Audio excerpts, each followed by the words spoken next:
الشیطان الرجیم بسم اللہ الرحمن الرحیم وَإِنَّ لَكُمْ فِي الْأَنْعَامِ لَعِبْرَةً نُسْقِيكُم مِّمَّا فِي بُطُونِهِ مِن بَيْنِ فَرْثٍ وَدَمٍ لَبَنًا خَالِصًا شَائِغًا لِلشَّارِبِينَ صدق اللہ العظیم۔ کریشن آف دی یونیورس کے ضمن میں نے جو چند باتیں آپ سے عرض کی تھیں، اس کے ضمن میں خیال آیا کہ آپ کو ایک شعر بھی سنا دوں۔ عبد القادر بے دل بہت بڑے شاعر اور بہت بڑے فلسفی گزرے ہندوستان میں، اورنگزیب کے زمانے میں تھے اور انہیں دنیا کے چوٹی کے فلسفیوں میں شمار کیا جاتا ہے۔ ان کا ایک شعر بڑا عجیب ہے: ہر دو عالم خاک شد تا بست نقش آدمی، اے بہار نیستی از قدر خود ہوشیار باش۔ ہر دو عالم خاک شد، دونوں عالم خاک ہو گئے۔ اب یہاں جو مفہوم میں لے رہا ہوں، شاعر کے ذہن میں کیا تھا کیا نہیں تھا وہ جانے اور اللہ جانے، لیکن ہر دو عالم، عالم امر، عالم امر نیچے اترا عالم خلق کی شکل میں، اور عالم خلق میں ہوتے ہوتے اترتے اترتے اترتے اترتے تنزل مٹی پیدا ہو گئی۔ ہر دو عالم خاک شد تا بست نقش آدمی، اب آدمی کا نقش بندھنا شروع ہوا، اب یہاں سے حیات ارضی کا سلسلہ شروع ہوا۔ گویا کہ انسان کو وجود میں لانے کے لیے اللہ تعالیٰ نے دونوں عالموں کو تنزلات کی بے شمار منازل سے اتار کر اور خاک تک پہنچایا۔ تا بست نقش آدمی، اے بہار نیستی۔ اب یہ نیستی جو ہے سمجھ لیجئے، چونکہ فلسفہ وحدت الوجود کا یہ ہے کہ اصل حقیقت جو ہے اور اصل وجود تو اللہ کا ہے، باقی جو کوئی نظر آ رہا ہے یہ حقیقی وجود نہیں ہے، یہ نیست ہے، یہ ہست نہیں ہے، صرف یہ شکلیں ہیں، صورتیں ہیں، امیجز ہیں۔ کل ما فی الکون وہم او خیال او عکوس فی المرایا او ظلال، تو یہ نیست ہے۔ یہ جو عالم وجود ہے جسے کہا جا رہا ہے نیستی، اس عالم کی بہار انسان ہے، کلائمیکس آف دس کریشن۔ خلقتہ بیدی، مسجود ملائک، خلیفۃ اللہ۔ تو اے بہار نیستی از خود قدر خود ہوشیار باش، ذرا اپنے مقام اور مرتبے کو سمجھو کہ تمہارے وجود کے لیے اللہ تعالیٰ نے ہر دو عالم کو تنزلات کی کتنی منزلوں سے نیچے اتار کر خاک کیا ہے، تب تمہارا نقش بننا شروع ہوا۔ اور یہ عبد القادر بے دل وہ ہیں کہ جن کے آگے مرزا غالب بھی پانی بھرتے ہیں۔ طرز بے دل میں ریختہ کہنا اسد اللہ خاں قیامت ہے، آسان کام نہیں ہے جو انداز ہے بے دل کا۔ اب چلیے آگے۔ وَإِنَّ لَكُمْ فِي الْأَنْعَامِ لَعِبْرَةً، جیسا کہ میں نے عرض کیا تھا، اس سورہ نحل میں اللہ تعالیٰ نے جو مختلف نعمتیں انسانوں کے لیے بنائی ہیں، پیدا کی ہیں، ان کا ایک ایک کر کے تذکرہ ہو رہا ہے، اور ان کے لیے تمہارے جو چوپائے ہیں، مویشی ہیں، ان میں بھی عبرت ہے، سبق ہے۔ ان کو دیکھو اور اللہ کی حکمتوں کو پہچانو۔ نسقیکم مما فی بطونہ، ہم پلاتے ہیں تمہیں اس میں سے جو ان کے پیٹوں میں ہوتا ہے۔ پیٹوں میں کیا ہوتا ہے؟ من بین فرث، گوبر ہوتا ہے، ودم، یہ خون ہوتا ہے۔ پیٹ چاک کرو گے کیا نکلے گا؟ لبنن، اب ان دونوں کے مابین سے اللہ تعالیٰ تمہیں پلا رہا ہے دودھ، لبنن خالصاً، ستھرا، صاف، سائغا للشاربین، پینے والوں کے لیے نہایت خوشگوار، خوش ذائقہ۔ ومن ثمرات النخیل والاعناب،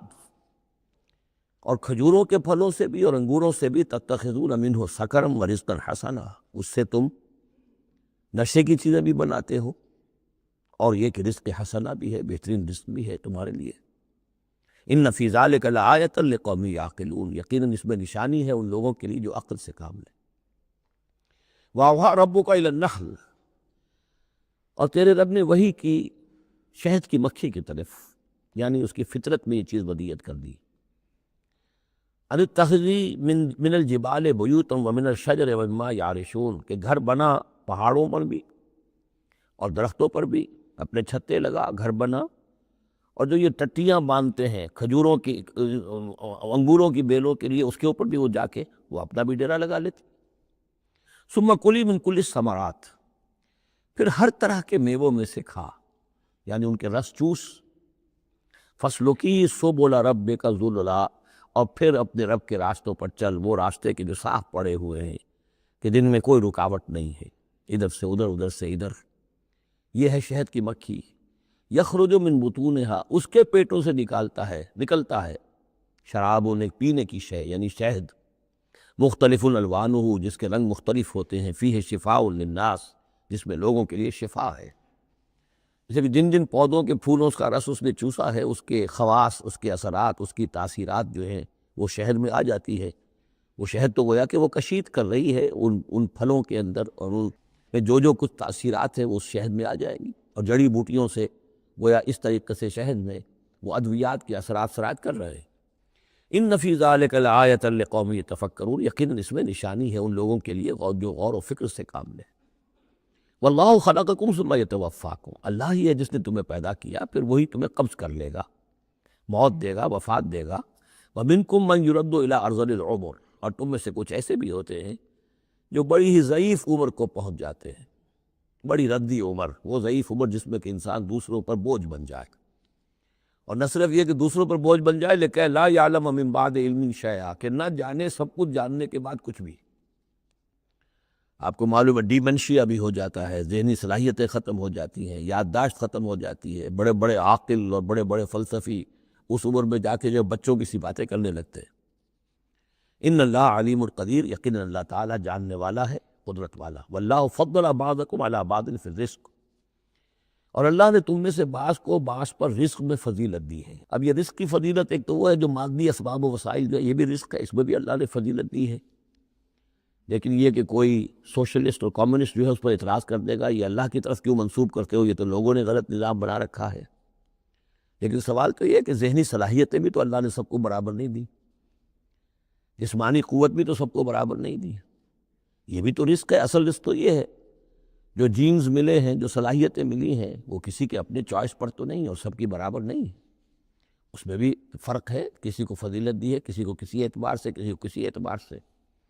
واللہ فضل بعضکم علی بعض فی الرزق فما الذین فضلوا براد رزقہم علی ما ملکت ایمانہم، تو تم نہیں دیکھتے کہ جن لوگوں کو رزق میں فضیلت دی گئی ہو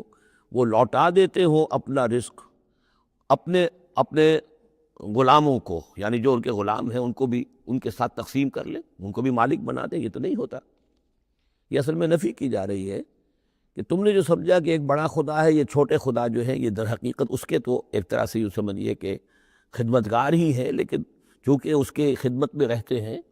اور اس ہماری کو سفارش کر سکتے ہیں۔ لیکن اگر یہ چھوٹے ہیں تو جیسے تم اپنے غلاموں کو اپنے برابر نہیں کر سکتے، کیا اللہ تعالیٰ ان کو اپنے برابر کر لے گا؟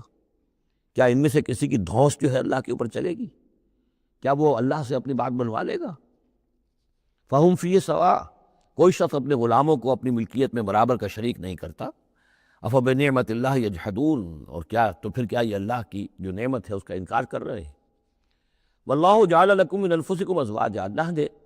تمہاری اپنی نوع ہی سے تمہاری بیویاں بنائیں، جوڑے بنائے۔ زوج کا لفظ عربی میں دونوں طرف جاتا ہے، عورت کے لیے مرد زوج ہے اور مرد کے لیے عورت زوج ہے، زوج جوڑے کو کہتے ہیں۔ واللہ جعل لکم انفسکم، یہاں انفسکم سے مراد کیا ہے؟ تمہاری نوع، ہر جاندار کا جوڑا جو ہے اسی کی نوع میں سے ہے، ایک سپیشیز ایک ہی ہے، جو بھی جانور ہے سپیشیز ایک ہے، اس کے جینڈرز مختلف ہیں، جن سے جدا ہے، لیکن یہ کہ جہاں تک نوع کا تعلق ہے وہ ایک ہی ہے۔ وَجَعَلَ لَكُم مِّنْ أَزْوَاجِكُمْ بَنِينَ، اور پھر تمہاری بیویوں سے یا تمہارے جوڑوں سے تمہارے لیے اس نے بیٹے بنائے، وَحَفَدَةً، اور پوتے تمہیں عطا کیے، وَرَزَقَكُم مِّنَ الطَّيِّبَاتِ، اور ساری پاکیزہ چیزیں تمہیں دی۔ أَفَبِالْبَاطِلِ يُؤْمِنُونَ وَبِنِعْمَةِ اللَّهِ هُمْ يَكْفُرُونَ، یہ نعمت کا لفظ دیکھیے بار بار اس صورت میں آ رہا ہے۔ تو کیا یہ باطل پر ایمان رکھتے ہیں اور اللہ تعالیٰ کی نعمت کا انکار کرتے ہیں، کفران نعمت کرتے ہیں؟ وَيَعْبُدُونَ مِن دُونِ اللَّهِ مَا لَا يَمْلِكُ لَهُمْ رِزْقًا مِّنَ السَّمَاوَاتِ وَالْأَرْضِ شَيْئًا، اور یہ پوج رہے ہیں اللہ کو چھوڑ کر ان چیزوں کو جنہیں کوئی اختیار نہیں ہے ان کے لیے کسی رزق کا، نہ آسمانوں سے نہ زمین سے۔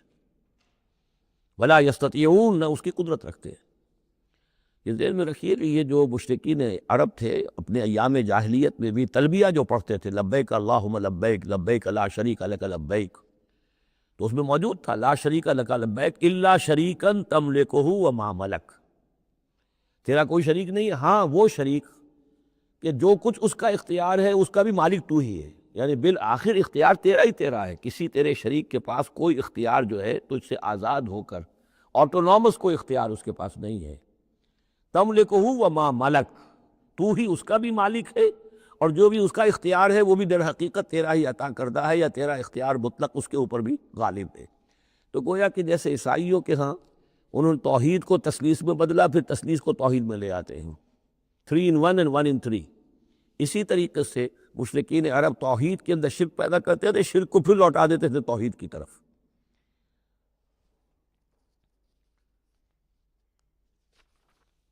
فلا تضربوا للہ الامثال، تو دیکھو اللہ کے لیے کوئی مثالیں بیان نہ کیا کرو، اگرچہ اسی صورت میں ہم پڑھ چکے ہیں وَلِلَّهِ الْمَثَلُ الْأَعْلَىٰ، ظاہر بات ہے کہ اللہ تعالیٰ کی ایک ہستی ہے، بہت بلند و بالا ہے، اصولی طور پر تو ہم یہ کہہ سکتے ہیں کہ اللہ کی مثال یا اللہ کی شان بہت بلند ہے، لیکن کوئی مثال بیان نہیں کر سکتے اس کے لیے۔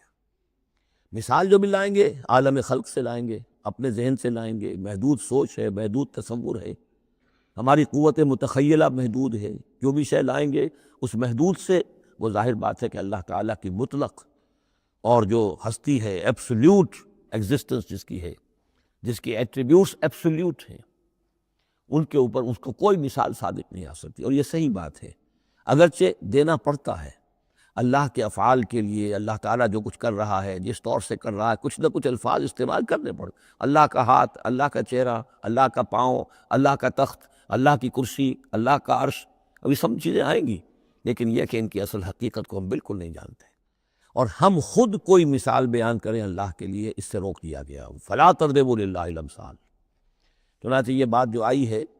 سورہ شورى میں تو بلکہ کیٹیگوریکلی آئی ہے لیس کمثلہ شیء، اس کے مثال کسی کوئی شے بھی موجود نہیں۔ ان اللہ یعلم وانتم لا تعلمون، اللہ جانتا ہے تم نہیں جانتے۔ ضرب اللہ مثلا عبدا مملوکا، اللہ نے ایک مثال بیان کی ہے تمہارے لیے ان کے شرک کی نفی کے لیے۔ عبدا مملوکا، ایک بندہ ہے، غلام ہے، مملوک ہے، لا یقدر علی شیء، اس کا کوئی اختیار ہے ہی نہیں، کچھ کر ہی نہیں سکتا، ایک وہ بندہ ہے۔ وَمَنْ رَزَقْنَاهُ مِنَّا رِزْقًا حَسَنًا، اور ایک شخص وہ ہے جس کو ہم نے اپنے پاس سے بڑا اچھا رزق دیا ہے، رزق میں مال بھی آ سکتا ہے، علم بھی آ سکتا ہے۔ فَهُوَ يُنْفِقُ مِنْهُ سِرًّا وَجَهْرًا، پھر وہ خرچ کرتا ہے اس میں سے کھلے بھی اور چھپے بھی، یعنی مال بھی خرچ کر رہا ہے، اگر علم دیا ہے تو علم تقسیم کر رہا ہے، لوگوں کو پہنچا رہا ہے، تعلیم دے رہا ہے، تلقین کر رہا ہے، نصیحت کر رہا ہے۔ هل يستوون، کیا یہ برابر ہو جائیں گے؟ الحمدللہ، کل تعریف اور شکر اللہ کے لیے ہے، بل اکثرہم لا یعلمون، لیکن اکثریت جو ہے علم نہیں رکھتی۔ یعنی اللہ کے ایک وہ بندے ہیں کہ جو اس کے کام میں لگے ہوئے ہیں، امر بالمعروف نہی عن المنکر کر رہے ہیں، علم پھیلا رہے ہیں، یا اللہ نے مال دیا ہے تو اس کے دین کے لیے خرچ کر رہے ہیں، یا ابنائے نو میں سے جو لوگ ضرورت مند ہیں، محتاج ہیں، ان کو دے رہے ہیں، اور ایک وہ ہے کہ جس کے ہاتھ میں کچھ ہے ہی نہیں، اختیار ہی نہیں ہے، وہ کچھ کر ہی نہیں سکتا، تو یہ برابر کیسے ہو جائے گا؟ ضرب اللہ مثلا رجلین، اب اللہ نے ایک دو اور انسانوں کی مثال بیان کی۔ احدہما ابکم لا یقدر علی شیء وہو کل علی مولاه، ایک شخص کے دو غلام ہیں، ایک جو ہے ان میں سے وہ گونگا ہے اور وہ کسی کام کی صلاحیت نہیں رکھتا، اور وہ تو اپنے آقا کے اوپر بوجھ بنا ہوا ہے، روٹی تو توڑتا ہے، کھانا تو کھاتا ہے،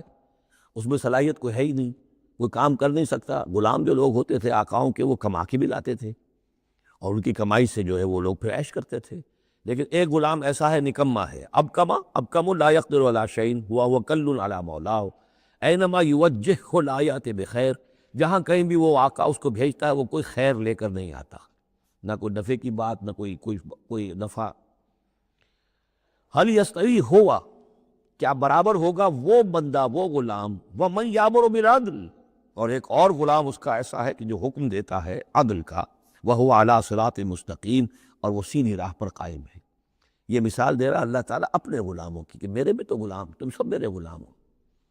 ایک میرے وہ غلام ہے کہ جو میرے رزق کو جو ہے وہ تو کھا رہے ہیں، پی رہے ہیں، لیکن میرا کام کوئی نہیں کر رہے، میرے دین کی خدمت کوئی نہیں کر رہے، میری کتاب کی خدمت نہیں کر رہے، میری مخلوق کی خدمت نہیں کر رہے، خدمت خلق نہیں کر رہے، روٹیاں توڑ رہے ہیں، میرے دیے ہوئے رزق میں سے جو ہے وہ کھا پی رہے ہیں، عیش کر رہے ہیں۔ یہ اس غلام کے مانند ہے کہ جو اپنے آقا پر بوجھ بنا ہوا ہے، اور ایک غلام وہ ہے کہ جو اس خدمت میں لگا ہوا ہے، نیکی کا حکم دے رہا ہے، بدی سے روک رہا ہے، دین کی خدمت میں لگا ہوا ہے، دین کو قائم کرنے کی جد و جہد میں تن من دھن لگا رہا ہے۔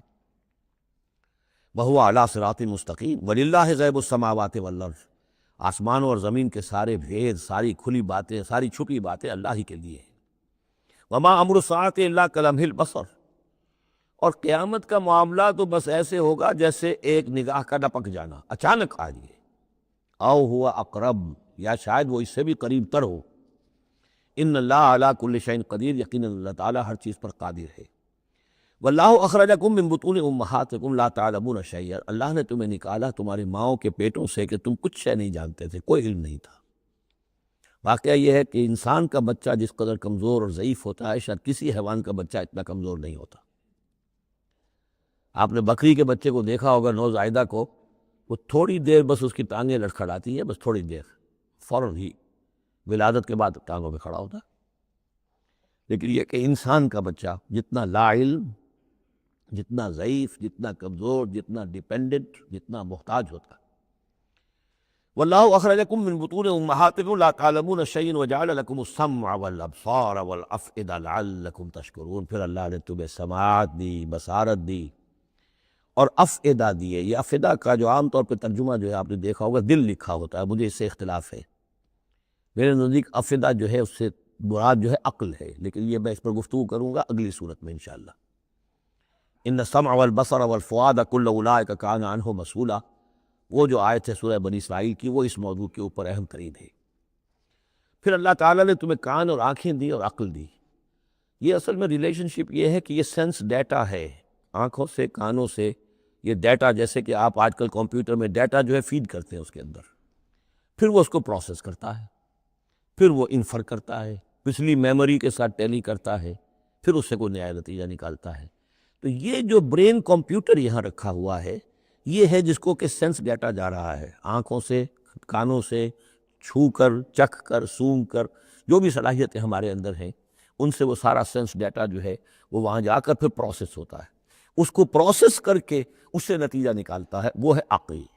وہ جو انسان کے اندر یہ ذہن اس دماغ میں جو رکھا گیا ہے۔ فؤاد سے میرے نزدیک مراد یہ ہے، اور میں اس پر جازم ہوں۔ وَجَعَلَ لَكُمُ السَّمْعَ وَالْأَبْصَارَ وَالْأَفْئِدَةَ لَعَلَّكُمْ تَشْكُرُونَ، تاکہ تم شکر کرو، ان چیزوں کا، ان نعمتوں کا حق مانو، حق ادا کرو، ان چیزوں کو، ان نعمتوں کو صحیح طریقے سے استعمال کرو۔ أَلَمْ يَرَوْا إِلَى الطَّيْرِ مُسَخَّرَاتٍ فِي جَوِّ السَّمَاءِ، کیا یہ دیکھتے نہیں پرندوں کو کہ وہ فضا کی اس خالی خلا کے اندر حکم، یہ بالکل مسخر ہیں، یعنی اللہ تعالیٰ کے حکم کے مطابق جو ہے تیر رہے ہیں۔ مَا يُنفِقُهُنَّ إِلَّا اللَّهُ، انہیں نہیں تھاما ہوا ہے کسی نے سوائے اللہ کے۔ إِنَّ فِي ذَلِكَ لَآيَاتٍ لِقَوْمٍ يُؤْمِنُونَ، یقیناً اس میں نشانیاں ہیں ان لوگوں کے لیے جو ماننا چاہیں یا جو ایمان رکھتے ہو۔ وَاللَّهُ جَعَلَ لَكُم مِّن بُيُوتِكُمْ سَكَنًا، اور اللہ تعالیٰ نے تمہارے لیے تمہارے گھروں میں سکون اور سکونت کی جگہ، رہنے کی جگہ تمہیں فراہم کی ہے۔ وَجَعَلَ لَكُم مِّن جُلُودِ الْأَنْعَامِ، اور بنا دیے تمہارے لیے تمہارے چوپایوں کی کھالوں سے، بیوتن، ایسے گھر، یعنی خیمے۔ یہ جانوروں کی کھالوں کے خیمے بناتے تھے تاکہ یہاں خیمہ، یہاں اکھاڑا وہاں لگا دیا، وہاں سے اکھاڑا وہاں لگا دیا، وہ ہلکا رہتا تھا خانہ بدوش لوگوں کے لیے۔ تم ان کی کھالوں سے بنا لیتے ہو گھر، تستخفونہا، جو تمہیں بڑے ہلکے رہتے ہیں تمہارے لیے، یوم ذانکم، جس دن کہ تم سفر میں ہو، و یوم اقامتکم، اور جب تم کہیں اقامت کرنا چاہو۔ وہی خیمے اتارے اونٹ کے پیٹھ کے اوپر سے، وہاں گاڑا اور رات کو اس کے اندر آرام کر لیا۔ وَمِنْ أَصْوَافِهَا، اب یہ تین الفاظ آ رہے ہیں جو کہا تھا دفء، تمہارے لیے جڑاول ہے ان میں، انہی حیوانات میں وہ ریشہ پیدا کر رکھا ہے ہم نے، فائبر، جس فائبر کے ذریعے سے کہ تم کپڑا بنتے ہو۔ اب کاٹن فائبر ہے یا اب آرٹیفیشل فائبرز آ گئے ہیں، لیکن سب سے پہلے جو چیز انسان کو ملی تھی وہ تو حیوانات کے جو یہ ان چوپایوں کے جو بال ہیں، ان سے ہی انسان نے کچھ چیزوں کو بننا سیکھا تھا۔ من اصوافہا، صوف کہتے ہیں بھیڑوں کی ان کو، واوبارہا، وبر کہتے ہیں جو کہ یہ ببریاں کہلاتی ہیں اونٹ کی، ان کے جو بال ہوتے ہیں، واشعارہا، اور بکریوں کے بال اشعار کہلاتے ہیں۔ تم ان سے، صوف سے اور ببروں سے اور بکریوں کے بالوں سے، اساساً و متاعاً، تم سامان بناتے ہو، اپنے برتنے کی چیزیں بنا لیتے ہو الہین ایک خاص وقت تک کے لیے۔ واللہ جعل لکم مما خلق ظلالا، اور اللہ تعالیٰ نے تمہارے لیے جو کچھ اس نے پیدا کیا ہے اس کے ذریعے سے سایہ فراہم کیا ہے۔ درختوں کا سایہ تمہیں ملتا ہے، کسی اور چیز کا سایہ اللہ تعالیٰ تمہیں دیتا ہے۔ وجعل لکم من الجبال اکنانا، اور تمہیں پہاڑوں کے اندر چھپنے کی جگہ دے دی ہے، یعنی غاریں ہوتی ہیں، ظاہر بات ہے طوفان جب آتے ہیں اور بڑی تیز ہوا جب چل رہی ہوتی ہے تو پہاڑوں ہی کے اندر وہ کھو موجود ہوتی ہے، وہ غاریں ہوتی ہیں کہ ان میں لوگ پناہ لیتے ہیں۔ وجعل لکم سرابیل تقیکم الحر، اور تمہارے لیے ایسے کرتے بنا دیے، لباس بنا دیے جو تمہیں گرمی سے بچاتے ہیں۔ وسرابیل تقیکم باسکم، اور ایسے کرتے یعنی جو ذرا بختر ہوتے تھے کہ جو تمہاری لڑائی کے اندر تمہیں بچاتے ہیں۔ کذالک یتم نعمتہ، نعمت کے لفظ کو پھر نوٹ کیجئے، اس طرح اللہ تعالیٰ اتمام فرما رہا ہے اپنی نعمتوں کا علیکم، تم پر، لعلکم تسلمون، تاکہ تم سر تسلیم خم کرو اور اطاعت کی روش اختیار کرو۔ فَإِن تَوَلَّوْا، تو پھر اے نبی اگر یہ رخ موڑ لیں، پیٹھ موڑ لیں، فَإِنَّمَا عَلَيْكَ الْبَلَاغُ الْمُبِينُ، تو آپ پر تو بس صاف صاف پہنچا دینے کی ذمہ داری ہے۔ یعرفون نعمت اللہ ثم ینکرونہا، یہ اللہ کی نعمتوں کو پہچانتے ہیں پھر منکر ہو جاتے ہیں۔ واکثرہم الکافرون، اور ان کی اکثریت جو ہے وہ ناشکروں پر مشتمل ہے۔ وَيَوْمَ نَبْعَثُ مِن كُلِّ أُمَّةٍ شَهِيدًا، اب یہ جو مضمون جو ہے شہادت حق کا جو سورہ بقرہ میں آیا تھا، وَكَذَلِكَ جَعَلْنَاكُمْ أُمَّةً وَسَطًا لِتَكُونُوا شُهَدَاءَ عَلَى النَّاسِ وَيَكُونَ الرَّسُولُ عَلَيْكُمْ شَهِيدًا۔ اس کے بعد سورہ نساء میں آیا، ایک تو یہ آیا کہ اللہ کے گواہ بن کر کھڑے ہو جاؤ، پھر آگے چل کر آیا كَيْفَ إِذَا جِئْنَا مِن كُلِّ أُمَّةٍ بِشَهِيدٍ وَجِئْنَا بِكَ عَلَىٰ هَٰؤُلَاءِ شَهِيدًا، آیت نمبر 41۔ وہ مضمون یہاں پھر دو مرتبہ اس صورت میں آ رہا ہے۔ وَيَوْمَ نَبْعَثُ مِن كُلِّ أُمَّةٍ شَهِيدًا، جس دن کو اٹھائیں گے ہم ہر امت میں سے ایک شہید۔ کون ہوگا وہ؟ جسے رسول کی حیثیت سے اس امت کو کی طرف بھیجا تھا۔ فَلَنَسْأَلَنَّ الَّذِينَ أُرْسِلَ إِلَيْهِمْ وَلَنَسْأَلَنَّ الْمُرْسَلِينَ، سورہ اعراف کی آیت نمبر 6۔ سب سے پہلے وہ جسے ہم کہتے ہیں پروزیکیوشن وٹنس کی حیثیت سے، عدالت کا گواہ، سرکاری گواہ کی حیثیت سے رسول کھڑا ہوگا، اور رسول یہ کہے گا کہ اللہ تیرا جو پیغام مجھ تک آیا تھا اس قوم کے لیے، میری قوم کے لیے، میں نے انہیں پہنچا دیا تھا۔ Now they are responsible۔ اب یہ جواب دہ ہیں، اب ان سے محاسبہ ہو سکتا ہے۔ تو یہ ہے نبی جو ہے گویا کہ اپنی قوم کے خلاف گواہی دے گا۔ اگر نبی یہ گواہی نہ دے تو وہ کہیں کہہ سکتے تھے اللہ ہمیں تو بات پہنچی نہیں، ہم بات سمجھے نہیں تھے۔ نبی کہے گا میں نے سمجھا دیا تھا، کھول کھول کر سمجھا دیا تھا، کوئی اشتباہ نہیں چھوڑا تھا، پورا مبرہن کر دی تھی بات، دودھ کا دودھ پانی کا پانی بالکل علیحدہ کر دیا تھا۔ کیسے انکار کریں گے؟ وَيَوْمَ نَبْعَثُ مِن كُلِّ أُمَّةٍ شَهِيدًا ثُمَّ لَا يُؤْذَنُ لِلَّذِينَ كَفَرُوا وَلَا هُمْ يُسْتَعْتَبُونَ، پھر ان کافروں کو نہ کوئی اجازت ملے گی اور نہ انہیں لیو فار اپیل ملے گی کہ کھڑے ہو کر کسی طریقے سے کوئی عذر جو ہے وہ تراش کر کچھ اپنے آپ کو بچانے کی کوشش کرے۔ وَإِذَا رَأَى الَّذِينَ ظَلَمُوا الْعَذَابَ، اور جس وقت کہ یہ ظالم اور یہ کافر اور گناہ گار دیکھیں گے عذاب کو، فَلَا يُخَفَّفُ عَنْهُمْ، تو پھر اب ان سے تخفیف نہیں کی جائے گی اس عذاب میں، وَلَا هُمْ يُنظَرُونَ، اور نہ ہی انہیں کبھی کوئی مہلت ملے گی، کوئی وقفہ نہیں ہوگا، وہ مسلسل ہوگا۔ وَإِذَا رَأَى الَّذِينَ أَشْرَكُوا شُرَكَاءَهُمْ، اور جب وہ دیکھیں گے مشرک لوگ اپنے شرکاء کو، وہ جا رہے ہیں عبد القادر جیلانی جن کے نام کی دہائی ہم دیا کرتے تھے، قالوا ربنا هؤلاء شركاؤنا، اب ظاہر بات ہے ان کا رتبہ بلند ہوگا آخرت میں، وہ اللہ کے ولی ہے، یا حضرت عیسیٰ ہوں گے اللہ ہم اس کو پوجا کرتے تھے، ہمارا خیال تو یہ تھا کہ وہ سولی چڑھ کر ہماری طرف سے کفارہ بن ہی چکا ہے، یہ عیسیٰ جو ہے ہم نے تو اس کو پوجا تھا۔ تو وہ کہیں گے ربنا هؤلاء شركاؤنا الذين كنا ندعو من دونك، یہ ہے وہ شرکاء جن کو ہم تیرے سوا پکارا کرتے تھے دنیا میں۔ فَأَلْقَوْا إِلَيْهِمُ الْقَوْلَ إِنَّكُمْ لَكَاذِبُونَ، تو وہ مقدس ہستیاں یہ کہیں گی کہ تم جھوٹ بول رہے ہو، بکواس کر رہے ہو، تمہارا ہم سے کوئی تعلق نہیں۔ یہ پہلے بھی آ چکا ہے کہ ہم تمہاری عبادت سے اور تمہاری ساری چیخ پکار سے ہم بالکل غافل ہیں، ہمیں کچھ پتہ نہیں تم کیا کرتے رہے ہو، ہمارا کوئی تعلق تم سے نہیں۔ فَأَلْقَوْا إِلَيْهِمُ الْقَوْلَ إِنَّكُمْ لَكَاذِبُونَ، تم جھوٹے ہو۔ وَأَلْقَوْا إِلَى اللَّهِ يَوْمَئِذٍ السَّلَامَ، اور وہ سب کے سب اس روز اللہ کے سامنے اپنی اطاعت اور عاجزی پیش کر رہے ہوں گے۔ وَضَلَّ عَنْهُمْ مَا كَانُوا يَفْتَرُونَ، اور جو افطرا انہوں نے کر رکھے تھے، ان کے نام پر عقیدے گھڑے ہوئے تھے، وہ بچا لیں گے اور وہ چھڑا لیں گے، اور وہ کفارہ بن چکے ہیں، وہ ہمارے گناہوں کی طرف سے پہلے ہی جو ہے کفارہ بن کر وہ قربانی کا بکرا بن کر پھانسی پر چڑھ چکے ہیں۔ تو یہ ساری چیزیں ضل عنہم، وہ سب کی سب جو ہے وہ تو ان کے ہاتھوں سے گم ہو جائیں گے، ہاتھوں کے طوطے اڑ جائیں گے۔ الذین کفروا وصدوا عن سبیل اللہ، زدناہم عذابا، وہ لوگ جنہوں نے کفر کیا اور نہ صرف خود کفر کیا، لوگوں کو روکتے رہے اللہ کے راستے سے، زدناہم عذابا فوق العذاب، ہم تو ان کے عذاب میں تو اور اضافہ کرتے چلے جائیں گے، بما کانوا یفسدون، بسبب اس شرارت کے جو وہ کرتے تھے، سازشیں کرتے تھے، لوگوں کو ورگلاتے تھے، اس راستے پر جانے سے روکتے تھے۔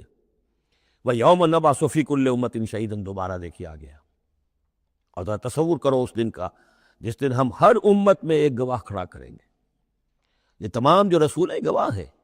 یا ایھا النبی انا ارسلناک شاہدا ومبشرا ونذیرا، شاہد شہید گواہ، اسی معنی میں سورہ مزمل میں آیا ہے، تمہارے پاس ہمارا رسول آ گیا ہے، جیسے کہ فرعون کے پاس رسول آیا تھا، فعصا فرعون الرسول فاخذناہ اخذا وبیلا، لقد ارسلنا الیکم رسولا شاہدا علیکم کما ارسلنا الی فرعون رسولا فعصا فرعون الرسول فاخذناہ اخذا وبیلا فکیف تتقون ان کفرتم یوما یجعل الولدان شیبا وَيَوْمَ نَبْعَثُ فِي كُلِّ أُمَّةٍ شَهِيدًا عَلَيْهِمْ مِنْ أَنفُسِهِمْ، ان کے خلاف گواہی دینے، ان کے اوپر کھڑے ہو کر گواہی دینے والے انہی میں کے ہوں گے، وَجِئْنَا بِكَ شَهِيدًا عَلَىٰ هَٰؤُلَاءِ، یہ بالکل تقریباً وہی آیت جو سورہ نساء میں آ چکی، اور آپ کو کھڑا کریں گے گواہ بنا کر ان کے خلاف۔ اب ہؤلاء میں اشارہ کس کی طرف ہو رہا ہے؟ یہ جو قریش ہے، جن کو حضور نے یہ دعوت پہنچا دی ہے، جن پر اتمام حجت آپ کر چکے ہیں،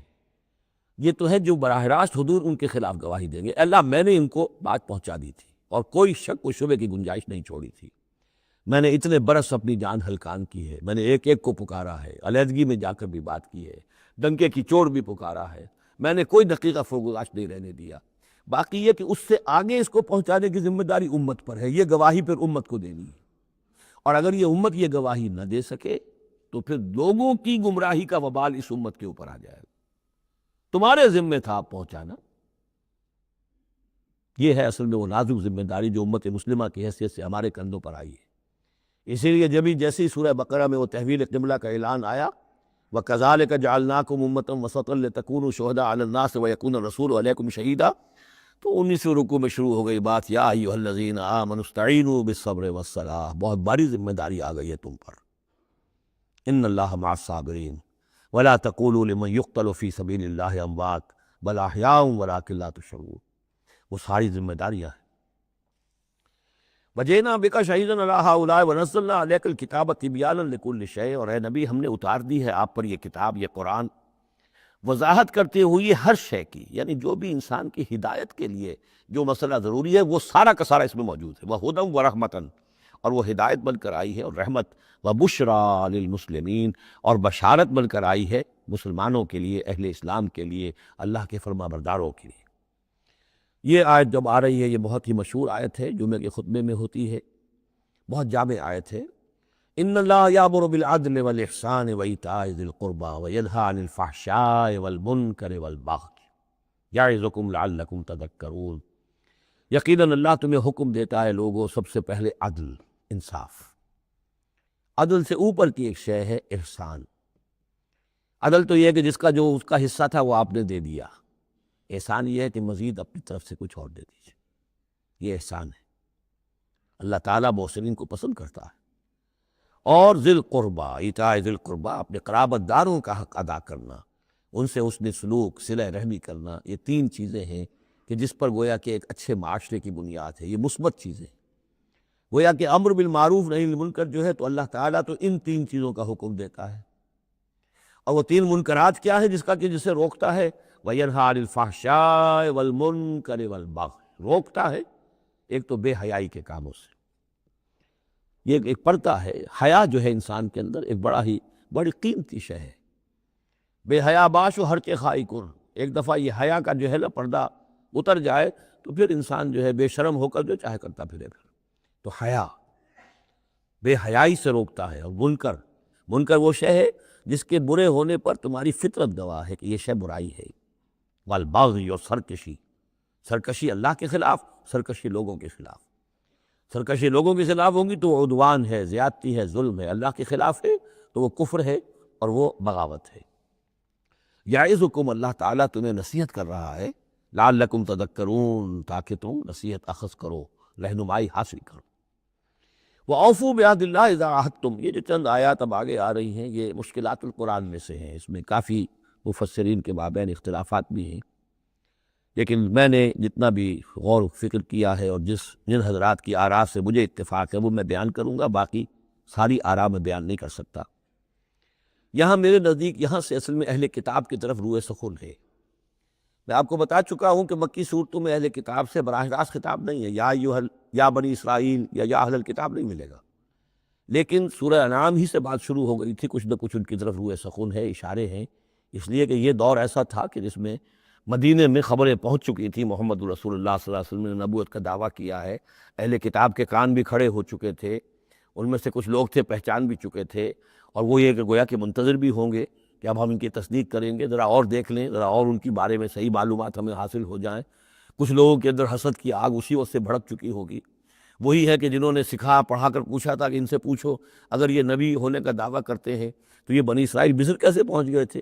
یہ تو حضرت ابراہیم علیہ السلام کی نسل سے تھے، حضرت ابراہیم تو فلسطین میں رہتے تھے، الخلیل میں وہ دفن ہیں، یہ مصر کیسے پہنچ گیا جو حضرت موسیٰ علیہ السلام نے لے کر وہاں سے آئے؟ تو پوری سورہ مبارکہ سورہ یوسف جو ہم پڑھ چکے ہیں کہ کیا کیا شکل بنی، کیا سبب بنا، کیا حالات تھے جن میں کہ بنی اسرائیل وہاں جا کر آباد ہوئے۔ تو اس طرح سے اب یہاں پہ اصل میں روئے سخن ان کی طرف ہے۔